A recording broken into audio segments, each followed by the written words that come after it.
ஐக்கிய தேசியக் கட்சியின் 79வது ஆண்டு நிறைவை இப்போது கொண்டாடுவதற்கான காரணம் தனது கைது என முன்னாள் ஜனாதிபதி ரணில் விக்ரமசிங்க குற்றஞ்சாட்டியுள்ளார். பகுபக்ஷ பிரஜாதந்திரவாதி.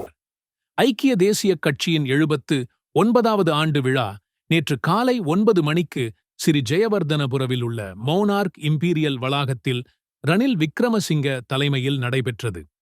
ஐக்கிய தேசியக் கட்சியின் ஆண்டு விழாவில் உரையாற்றிய போதே முன்னாள் ஜனாதிபதி ரணில் விக்ரமசிங்க இவ்வாறு குறிப்பிட்டுள்ளார். அவர் மேலும் உரையாற்றுகையில் தாம் உத்தியோகபூர்வ விஜயத்தை நிறைவு செய்து இங்கிலாந்து திரும்பியதாகவும் கொழும்பு திரும்புவதற்கு முன்பு ஒரு இரவை அங்கேயே கழித்ததாகவும் குறிப்பிட்டதுடன் இந்த செயன்முறை முற்றிலும் உத்தியோகபூர்வ விஜயம்.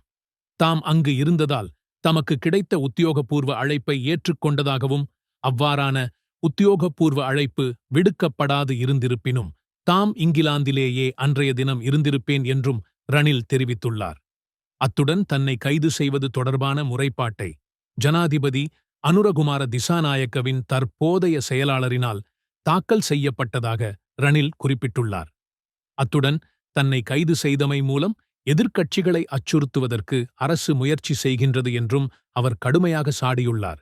மேலும் மீதமுள்ள உண்மைகளை நான் சொல்ல மாட்டேன். என் வழக்கறிஞர்கள் இப்போது அதை பற்றி பேச வேண்டாம் என்று என்னிடம் கூறியுள்ளனர்.